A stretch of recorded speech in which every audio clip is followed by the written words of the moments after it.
First question I ask myself is it warm or cool? And I keep it that simple. I don't want to get too much into local color because I'm doing pastel. Otherwise, I would be a watercolorist that works on Wallace paper. And that's not my intention. Also encourage you to go a little brighter with the color than you really want it to be. Push it. This is because of dry down. Yeah, the palette, every single little tray is filled up here, but I really rely on about 4 or 5 of the pigments that are on here. And it's because I can't leave an empty space, I have to fill an empty space.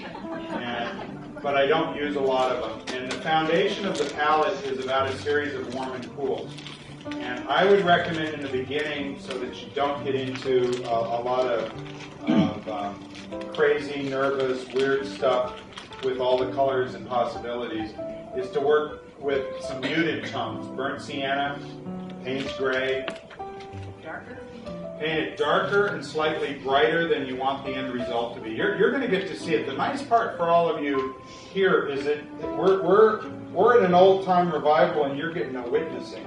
So instead of just reading an article and somebody preaching long distance over the radio at you, you're going to get to witness it. And it's a big help. That's why we should go to demos.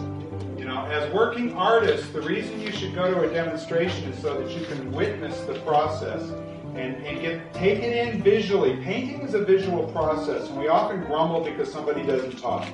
So I went to this demo and they couldn't talk. Well, I'm like a freak because I am talking. That's a whole other part of your brain that you shouldn't be using when you're painting. Because many of you that go to a demonstration and the person doesn't talk, just watch. Take it in.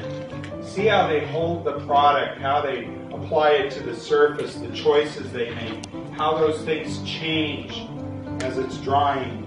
What made that Mozart production different than the one I heard the week before? It was the conductor. Same musician, same orchestra. What made it different? The conductor. It's the interpretation.